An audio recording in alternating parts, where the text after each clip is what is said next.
Pak, numpang tanya Pak, jalan ke Permata Hijau sebelah mana Pak? Oh gampang Pak.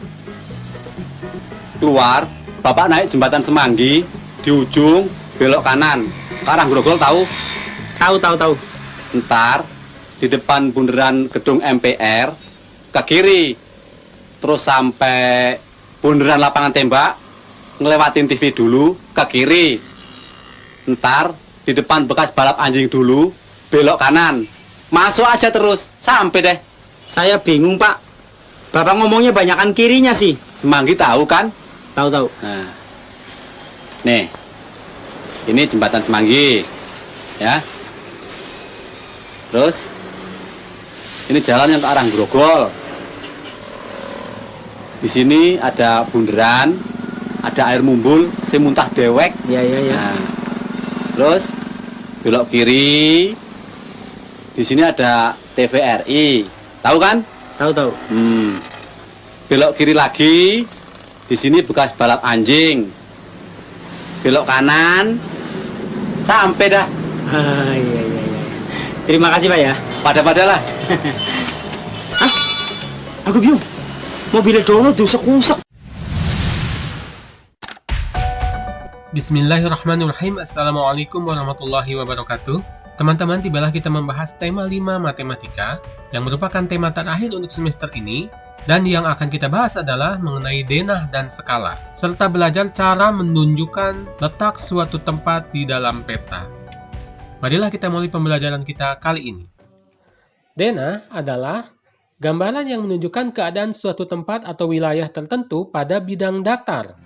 Contohnya denah adalah seperti ini. Ini sering kita jumpai pada surat undangan yang menunjukkan di mana letak acara undangan tersebut berada. Kita lihat di sini, ini tempat acaranya, kemudian ini jalan-jalan untuk menuju ke sana. Contoh yang lainnya adalah seperti ini. Ini lokasi yang dituju. Kemudian ini jalan kereta api, ini jalan-jalan besar dan petunjuk arah untuk menuju ke lokasi tersebut.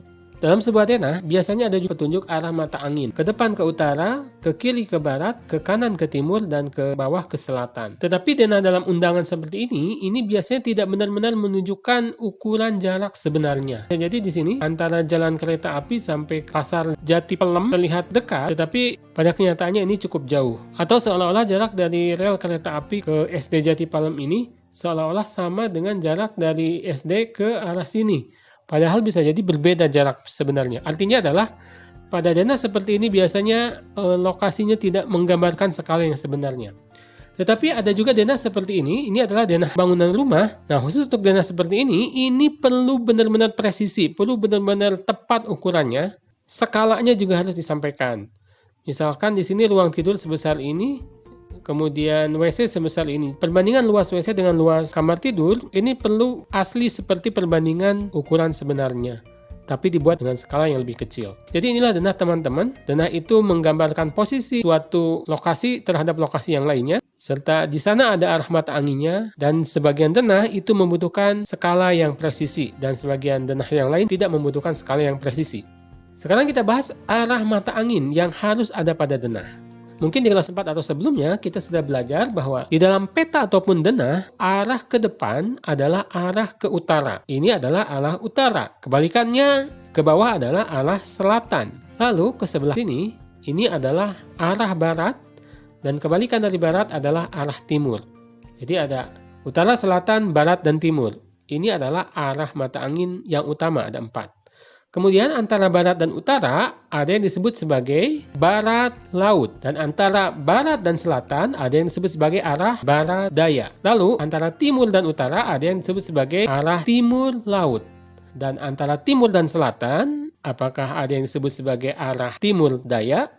Ternyata dalam bahasa Indonesia ada istilah lain untuk timur daya ini, yakni adalah tenggara. Dalam kegiatan pramuka kita sudah belajar tentang arah mata angin ini dengan menggunakan sebuah lagu. Barat, barat laut, utara, timur laut, timur, tenggara, selatan, barat, daya. Barat, barat laut, utara, timur laut, timur, tenggara, selatan, barat, daya. Oke, teman-teman masih ingat? Ini harus hafal ya arah-arah ini. Kadang di dalam peta atau denah, arah mata angin digambarkan seperti ini. Intinya sama saja. Barat, barat laut, utara, timur laut, timur, tenggara, selatan, barat, daya. Baiklah, selanjutnya kita akan mempelajari posisi suatu tempat di dalam denah. Bagaimana menyatakan posisi suatu tempat di dalam denah? Marilah kita lihat contoh berikut. Ini adalah sebuah denah lokasi undangan sepertinya ini. Dan Pak Jamal akan sampaikan beberapa pertanyaan seperti ini. Ada 3 soal. Soal pertama, sebelah timur hotel terdapat titik-titik. Kita lihat di dalam denah ini. Ini adalah hotel yang dimaksud. Kita lihat sebelah timurnya. Ingat, timur adalah ke sebelah kanan sini. Dan di sini kita dapati ada suatu bangunan yang disebut sebagai gereja. Maka jawaban nomor 1 adalah gereja. Sebelah timur hotel terdapat gereja. Kita lihat soal nomor 2. Masjid terletak di sebelah titik-titik hotel. Masjid terletak di sebelah mana hotel? Berarti yang jadi patokannya adalah hotel. Ini hotel, yang ditanyakan masjid ada di sebelah mananya. Kita lihat ke sini. Ke sini adalah arah selatan. Jadi masjid terletak di sebelah selatan hotel. Soal ketiga, tempat acara terletak ke arah titik-titik dari hotel. Kali ini juga soalnya yang menjadi patokan adalah hotel. Kita lihat ini adalah hotel dan ini adalah tempat acara. Arah dari sini ke sini, ini arah apa? Ini arah antara timur dan selatan atau disebut sebagai arah tenggara.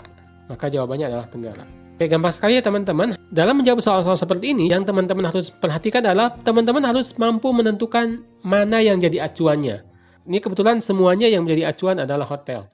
Tapi bisa jadi dalam soal-soal yang lain, yang jadi acuan adalah posisi lokasi yang lain. Ini adalah cara pertama untuk menjelaskan posisi tempat di dalam suatu denah atau peta. Yakni dengan menjelaskan tempat tersebut berada pada sebelah mana tempat yang lain. Bisa sebelah barat, timur, utara, atau selatan. Nah, menjelaskan posisi seperti ini disebut sebagai menjelaskan letak geografis suatu benda. Teman-teman mungkin masih ingat bagaimana letak geografis Indonesia?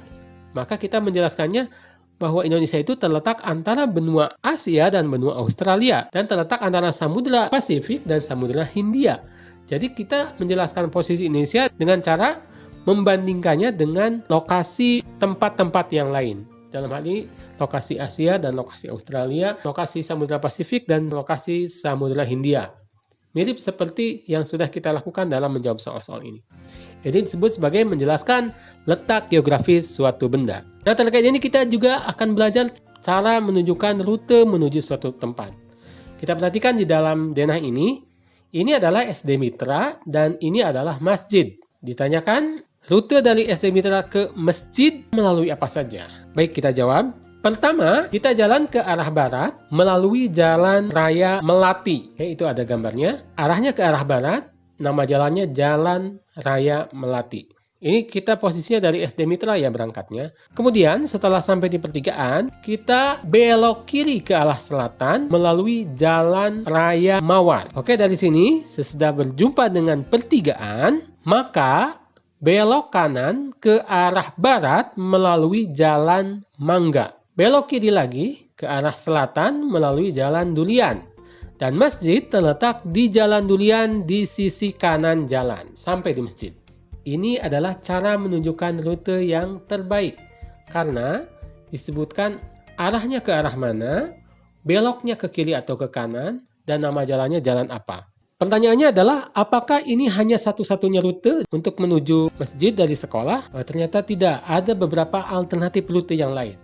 Kita lihat rute kedua. Dari SD Mitra, jalan ke arah selatan melalui Jalan Raya Jeruk. Setelah sampai kantor pajak, lalu belok kanan melalui Jalan Manggis hingga sampai di Jalan Raya Mawar. Ketika sudah sampai di Jalan Raya Mawar, belok kiri melalui Jalan Raya Mawar tersebut sampai di pertigaan Jalan Nanas dekat Pasar Swalayan. Dari sana lalu belok ke kanan masuk ke Jalan Nanas dan kemudian belok kanan lagi masuk ke Jalan Durian. Dan pasar ada di Jalan Durian di sebelah kiri jalan. Sampai. Ini adalah rute kedua. Ada rute yang lain lagi? Ada alternatif rute ketiga, yakni dengan mengambil dari rute pertama. Rute pertama sesudah sampai di pertigaan antara Jalan Mangga dan Jalan Raya Mawar, ini tidak masuk ke Jalan Mangga, tapi tetap lurus ke selatan melalui Jalan Raya Mawar tersebut sampai ke Jalan Nanas. Dari pertigaan ini masuk ke kanan ke Jalan Raya Nanas, lalu belok kanan lagi ke Jalan Durian dan sampailah di masjid. Ini alternatif rute ketiga. Atau bisa juga alternatif rute keempat, alternatif kedua ke sini ya, tadi sudah sampai di sini, tidak belok ke kiri tapi belok ke kanan, masuk ke Jalan Raya Mangga, lalu sampai ke masjid. Itu juga rute. Jadi alternatif rutenya banyak. Tapi menurut Pak Jamal yang paling dekat itu adalah alternatif pertama. Tadi kita sudah belajar cara menentukan posisi benda di dalam suatu denah dengan cara menjelaskannya secara geografis. Nah, sekarang ada cara yang lain untuk menjelaskan posisi suatu benda di dalam denah, yakni dengan menggunakan bidang koordinat. Perhatikan contoh denah berikut. Ini ada jalan, masjid, kafe, pasar, sekolah, dan rumah. Lalu di denah ini Pak Jamal buatkan garis-garis segi empat seperti ini dan gambar jalannya Pak Jamal hapus saja. Di sini ada beberapa kolom dan beberapa baris. Ini adalah baris pertama, baris kedua, baris ketiga, baris keempat, baris kelima, dan seterusnya ke atas ada lagi mungkin tidak digambar. Baris-baris kotak ini disebut sebagai lintang. Sedangkan kolom A, kolom B, kolom C, kolom D, kolom E ini disebut sebagai bujur. Maka ketika kita ingin menanyakan posisi masjid terletak pada koordinat apa, koordinatnya adalah bujur berapa, lintang berapa. Masjid ini bujurnya A, lintangnya 3, berarti ini A, 3. Tulis saja seperti ini caranya. Gampang ya? Biasanya yang ditulis lebih dahulu adalah bujurnya dulu. Kolom bujur ini. Lalu setelah itu lintangnya. Tapi jika dijelaskan bahwa itu adalah lintang dulu, maka boleh juga ditulis lintang 3 dan bujur A. Tapi harus jelas seperti ini. Jadi lintang dulu yang disebut duluan, baru setelah itu bujurnya. Tapi kalau tidak disebut lintang dan bujur, cukup ditulis A,3, maka ini adalah bujur dan 3 ini adalah lintang. Sama seperti ketika kita menjelaskan letak astronomis Indonesia. Masih ingat?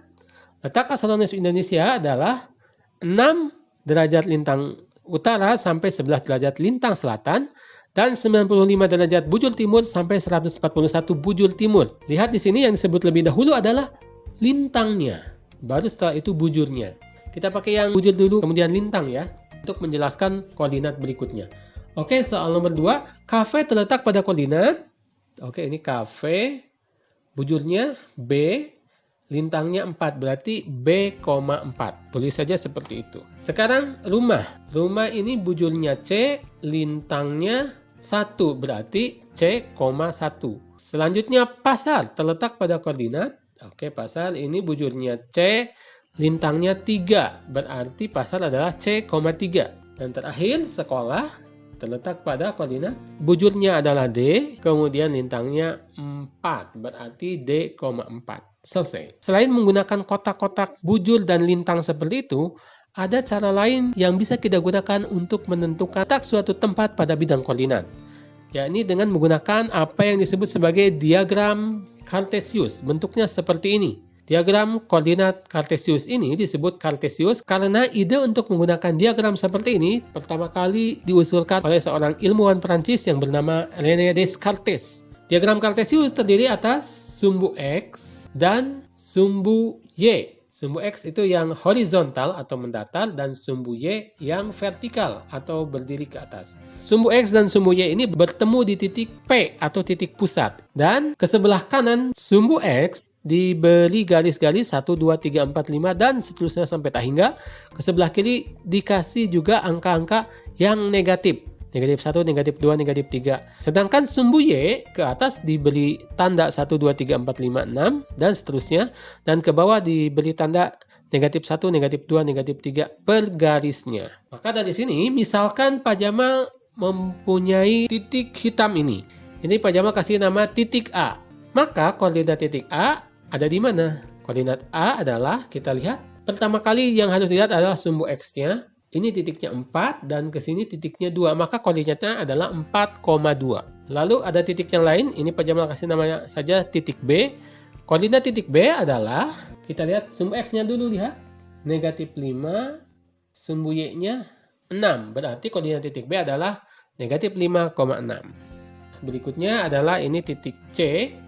berada di, kita lihat sumbu X-nya dulu, di negatif 5, kemudian sumbu Y-nya ada di negatif 2. Berarti koordinat titik C berada di negatif 5, negatif 2. Terlihat dari sini, ini lebih presisi atau lebih akurat, karena kalau di sistem sebelumnya hanya kotak-kotak saja, maka kita hanya menghitung posisi kotak keberapa. Kalau yang ini yang dihitung adalah posisi garisnya. Kalau ada suatu benda, misalkan di sini nih, maka koordinat sumbu X-nya adalah 5,5, berarti bisa pakai koma. Maka ini lebih akurat daripada hanya menyebutkan di kolomnya seperti sistem sebelumnya. Gampang ya teman-teman, koordinat kartesius ini. Iseng-iseng kalau Pak Jamal buat garis antara A, B, dan C ini jadi apa ya? A dan B dulu, B dan C, lalu C ke A. Wow, ternyata ini membentuk sebuah segitiga sama kaki.